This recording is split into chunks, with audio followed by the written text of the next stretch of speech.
mga mamster, and welcome back to We Know Wonders. If it's your first time here, I'm Weena, and this is a Booktube channel. So recently, I was on the panel of a workshop for college students, and one of the stories that we were critiquing was a pop-lit romance story. So one of my co-panelists said that we don't really have to scrutinize or critique pop-lit stories very closely because these stories are written with enjoyment in mind, or they prioritize enjoyment over craft. Now, the thing is that I don't agree with that because although I think my colleague's intention was kind of to say, hey, let's give this story a pass or just let people have fun, but I guess I disagreed with that, or that evoked kind of this very visceral disagreement or this reaction of no freaking way from me, because I think that also kind of undermines the power of romance and the power of the things that we enjoy. I would argue even that the things that we enjoy are kind of more powerful than the things that we gravitate to with an analytical approach, just because when we are looking at texts that we're looking to analyze or that we're kind of out to think about critically, we already have that filter turned on, or we already have that kind of barrier up that okay, so I have my critical thinking hat on, I'm gonna study this, etc, etc. But if it's something that you enjoy, your guard is kind of down, and there's lots of things like subliminal messages, subliminal sort of cues for reward, for punishment, for feeling good, for feeling bad, for feeling guilty, that you just let in. And those things, whether we like it or not, they sort of do influence the way that we live our lives, the things that we want, the things that we desire. So today I didn't really want to talk about any of the popular literature that is already sort of elevated by virtue of people talking about it. So for example, romance novels that have become movie adaptations or TV adaptations. I feel like those have already kind of been talked about widely. Today I wanted to talk about the most popular of popular lit, and those are Precious Hearts romance novels. So if you guys aren't familiar with Precious Hearts romance novels, these are very thin little romance novels that are around 125 pages per episode or per installment, and these are usually very popular also because they're very cheap. So these cost only 45 pesos. 45 pesos is a little bit under $1. They're written in Taglish. This is more very colloquial Tagalog, and I would say specifically the kind of Tagalog that's spoken in Manila. So that would be Tagalog that is very colloquial and not Tagalog that people would speak if they were from actual Tagalog provinces. Since it's written in that kind of Tagalog and often blended with English, it's told in this way that's very easy to read. There are a lot of arguments that kind of put down these types of novels for that, for being in Taglish. But for me, I actually think that that kind of contributes to why they're so popular. And they usually take plots that are really already tropes, things that we've seen before, things that we've seen in fanfic before. And actually, these novels, I think, do kind of veer very closely toward fanfic because a lot of these novels actually take the likenesses of very popular actors. So I hope it focuses, but that's basically Piolo Pascual on the cover of this one. And then on this one, it's Jericho Rosales, who's my favorite Filipino actor of all time. It's almost like creating fanfic, but just giving them an alias. I was very interested in looking at these Precious Hearts romance novels also in light of romance mode. So we can broadly define romance mode as a narrative structure that conflates romantic conquest with the fulfillment of a broader spiritual quest. This is something that we've seen time and time again, whether it's in olden fairy tales where a marriage or a kiss of love somehow wakes a sleeping princess and gives the prince what he needs to be able to retake a fallen kingdom or to slay a dragon. In more modern times, we can sort of see this in the formula of the romantic comedy, where finding the right love interest somehow also provides the leading lady with the strength and stability to face and conquer the other facets of one's life, such as career. Today, I'll be talking about romance mode, particularly in the Philippine context, and particularly vis-a-vis the paper The Romance Mode in Philippine Popular Literature by Soledad M. Reyes.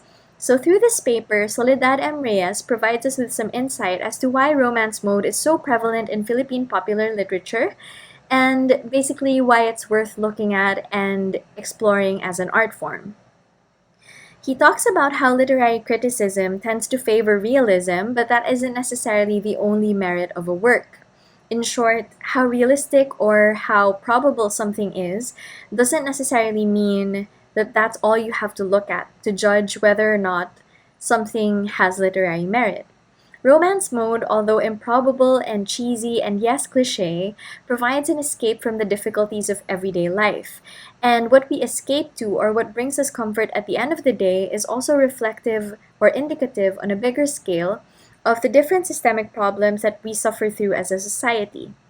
To help put this into context, let me talk about the ever-popular K-drama and how its development as a media art form has grown alongside Korea's economic development. So flashback to 2009, when South Korea was still sort of a burgeoning young economy, Boys Over Flowers, which was loosely modeled off of the Taiwanese drama Meteor Garden and was super popular, basically thrived on the romanticization of a group of wealthy and arrogant, albeit misunderstood young men, F4, whose characters the leading lady eventually tames, and who eventually kind of become the source of the leading lady's economic stability.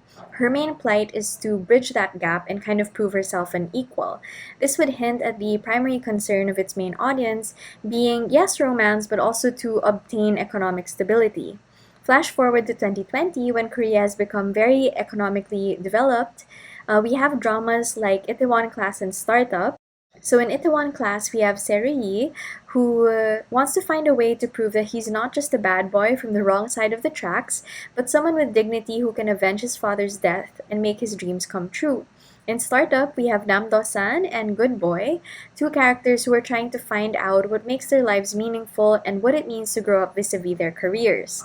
And while yes, in both dramas, love still plays a crucial role, the way it happens and the role of the love interests are also very, very different. In both dramas, the women are no longer just pining for the men as a means of becoming economically stable. In contrast, it's often the women who have the bright ideas and je ne sais quoi that brings their teams to success. So in Itaewon Class, Yi wouldn't have been successful if not for Yiso's savvy with social media and tenacity when it comes to playing the game in business. Startup, Dawson concedes the position of CEO to Dalmi because he accepts that she's the one who has the business sense to carry Noongil to fruition. And this somehow hints at what the primary audience of these dramas are striving for or escaping to now. It's no longer economic stability, but striving for meaningfulness and purpose.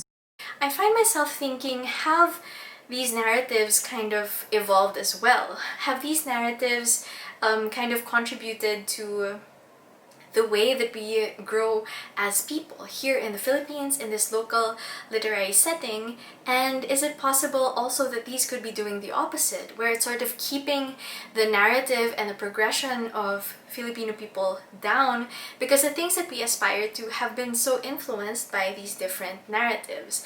And I guess that kind of brings me to reviewing this one, which is called Philip Jacobs, so Sophia. Sophia is the author, by the way. I figured out that this is how it goes. At first, I was a bit confused because there are all these different boys, and they all say Sophia, so I was kind of wondering, like, does that mean that Sophia like gets with all these dudes? Because I mean, that's fine, that's perfectly fine, that's kind of cool.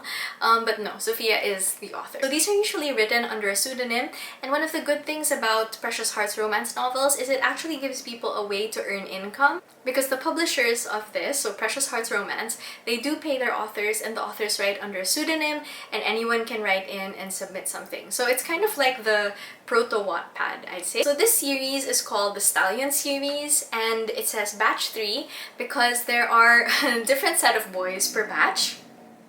It's called the Stallion series because it revolves around the Stallion Riding Club, which is like this elite equestrian club where only super hot, super rich, half American, half Spanish guys go. And I'm not sure about the other books because I haven't finished / read most of them. I just read the start to the Jericho Rosales one because I couldn't help myself. But yeah, the protagonist in this one is called Celestine, or Tintin for short, and Tintin is, I would say, like lower middle class. She is part of the staff of the writing club, and it's sort of alluded to that her sister is an OFW, but her sister doesn't really send a lot of money back except for her son, who Tintin is taking care of. So Tintin is kind of portrayed as the breadwinner, and she's also kind of the mother figure of her nephew. And in fact, that is how she meets our lead guy, Mr. Philippe Jacobs. aka Piolo Pascual. Philippe's nephew is the bully of Tintin's nephew. And they meet at this parking lot. And they meet at the parking lot outside of the school where the two kids go when Tintin is giving Piolo, I keep thinking Piolo, Philippe's nephew a scolding for bullying her nephew. So yeah, there are things like that, like very strange meet cutes that are very plot convenient that happen throughout this book. So the thing is, I don't really have a problem with like that improbability. One of the things that Soledad Reyes sort of emphasizes in romance mode is that it doesn't have to be realistic. It can be weird, it can be zany, it can be completely like cheesy AF, and that's not really a problem because the idea is to kind of give comfort. But what I do have a problem with is that this book uses a lot of very backwards subliminal messaging that really kind of gets my goat. So first I want to talk about Tintin's sister. So her sister is named Evita. Tintin constantly says that she doesn't like her sister, that her sister lost her dignity because she had a kid out of wedlock. There's always something like that. And then another thing is that throughout this whole thing, Tintin kind of paints herself as this semi-feminist, and that thing is always kind of thwarted by Philippe's presence, where he's like, yeah girl, like I know you're tough and you're not like other girls, but I'll be here to save you. And I just feel like stuff like that is very problematic because it kind of gaslights the person reading, where if you were someone who had those things in mind, where like I don't want to be someone that just kind of depends on a man to be able to improve my life, then you read this, you think, oh okay, but maybe I'm like Tintin, where she had the same things in mind, but Philippe Jacobs came to save her anyway. And the thing that really bugs me about this book isn't even the cheesy scenes or anything, but really it's the fact that throughout the book, Tintin's mood depends on whether or not Philippe Jacobs likes her. So there's a part where she has the opportunity to sing on stage because she's a very good singer, and she dedicates a song to Philippe Jacobs, and Philippe ends up leaving the room mid-scene. So it's not even like he made a whole scene, or it's not even that he was angry at her, he just left the room.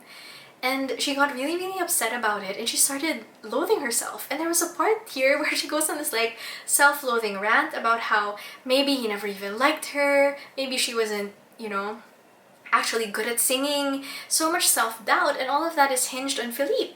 And then in the moments when he would be happy with her, she'd be on cloud 9, she'd be in heaven, she's perfect, she's beautiful, and I think it's kind of problematic for us to still be perpetuating things like that. Like, sure, love is important, but also you don't need your entire self-esteem to rest on what your love interest thinks about you. And also there's this idea running through this whole thing where if a woman falls in love, she will throw all sense out of the window. It's so freaking weird, and I think that that's really the part that kind of disturbed me. And there's some very subtle things too that I think really need to be improved on moving forward. For example, in one of the first scenes, Tintin is touring Philippe Jacobs around the writing club because of course he is the newest member, and she just says something that's so strange. That the scene starts is that Tintin is walking, and of course Philippe almost runs her over with his beautiful car. And after that, she's like, hey, I'll take you on a tour. You almost ran me over, but you know what? You're hot and I love you. So, so she basically takes him on a tour and he says, so you work here, manghang sabi nito. Akala ko kasama ka lang sa isa ng mga members dito, kaya ka nandito. And she says, kung kasama ko ng isang member dito, I won't walk around alone. An unescorted woman here means trouble. Ang ibig kasing sabihin ay naghahanap ito ng kapartner at libre itong alokin ng date. The Stallion Writings Club is a men's world, after all, and usually women are just decorations. Okay. And the funny thing is, after that whole thing, after she says that, Philippe doesn't even say like, oh hey girl, medyo messed up yun girl, or he doesn't say anything like that, where I feel like any self-respecting dude in this day and age would be like, for real? Like, that's messed up, girl? But instead he says, nasan nga ulit yung training area? Like, he just looks for the training area after the girl that he likes supposedly says that.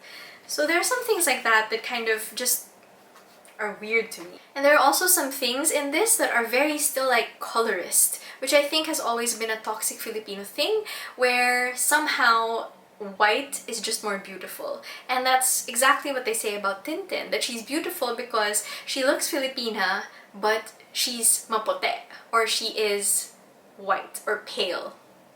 And in contrast to that, a lot of the women who work for her in the writing club are not that way. Like, not artistahin, not maputi, not mestiza. Which, personally, I have a problem with because I think that those are not things that we should perpetuate. Philippe's nephew was bullying Tintin's nephew. It was just really, really weird because it was kind of like fighting classism with fat phobia, where Philippe's nephew was like, hey, you suck and my uncle is rich and famous and I'm gonna trample all over you. And Christine's, or I keep calling her Christine, her name is Celestine, but like Tintin's nephew was like, yeah, you're rich, but you know what, you're fat, you're dark, and you're ugly.